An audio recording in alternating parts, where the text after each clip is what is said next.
In a quiet village nestled between green valleys and tall mountains, there lived a young man named Adam and his wife Lily. Adam was known as a hardworking carpenter, proud of his skills and knowledge. He often said that he had learned everything there was to know about life. He believed success came from doing things the way he had always done them. Lily admired his confidence, but she also saw how often he struggled to change or try new things.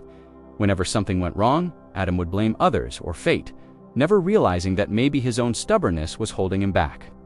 One day, after losing an important job because he refused to listen to new ideas, Adam walked home in frustration.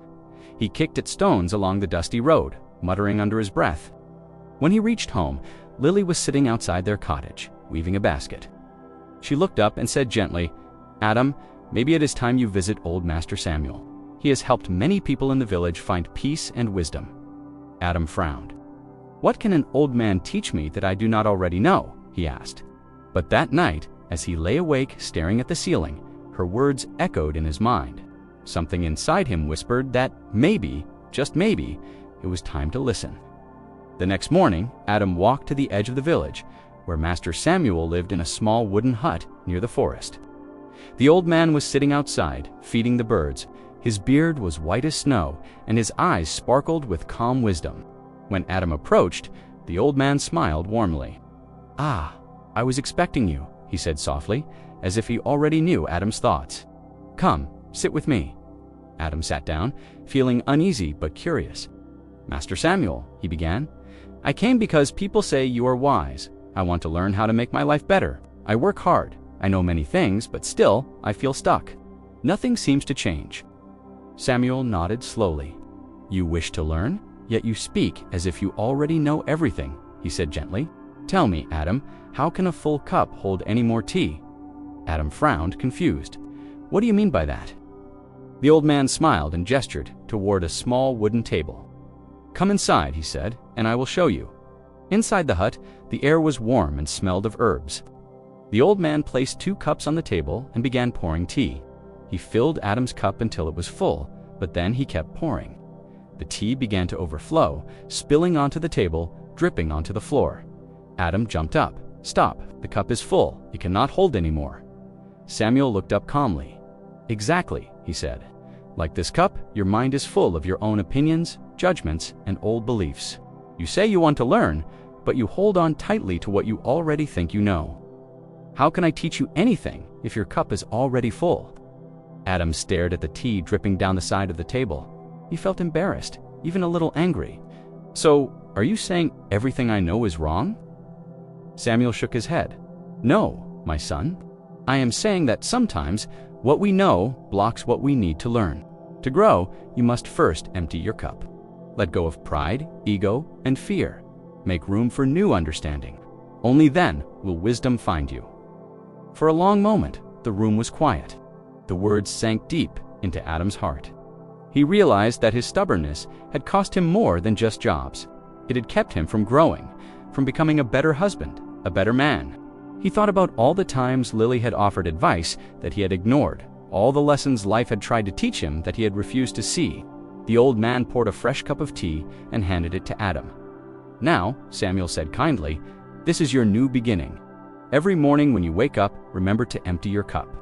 Leave space for something new to enter your life. A wise man learns more from listening than from speaking." When Adam returned home, Lily met him at the door. He looked at her differently this time, with gratitude and humility. "You were right," he said softly. "I met Master Samuel, and I learned something important today. My cup has been full for too long." Lily smiled and took his hand.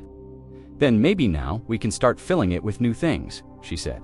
That evening, Adam listened as Lily shared her ideas for improving their work and life together. For the first time, he didn't interrupt. He didn't argue. He simply listened.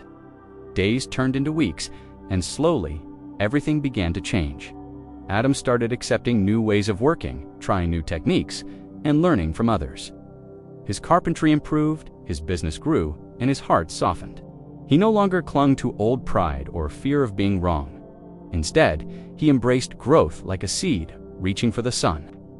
People in the village noticed the change. They said Adam had become wiser, calmer, and kinder. But deep down, he knew it wasn't wisdom he had gained, it was space. space in his heart and mind for life to teach him. One morning, years later, Adam and Lily visited Master Samuel again. The old man was sitting under a tree, watching the sunrise. Adam bowed deeply before him. "Thank you, Master," he said, "for teaching me how to empty my cup." Samuel smiled. "Remember, Adam, every day the world pours something new into your life. If you do not make room for it, you will drown in what you already hold. Keep your heart open, your mind humble, and your spirit ready to learn. The moment you think you know everything, that is the moment you stop growing." As Adam and Lily walked back through the forest, the morning sun painted the leaves in gold. Adam took a deep breath, feeling the air fresh and alive. He realized that wisdom isn't found in holding on, but in letting go. Life had become simpler, clearer, and more peaceful. From that day on, he made it his daily practice to remind himself, empty your cup and you will always have room to grow.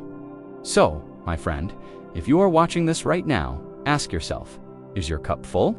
Are you holding on to old fears, doubts, or pride that stop you from growing? Sometimes, the greatest strength comes from being open to change. Let go of what no longer serves you. Learn, listen, and allow life to fill you with new wisdom. If this story inspired you, please like and subscribe to the channel, and share your thoughts in the comments below. Your voice might be the message someone needs to hear today.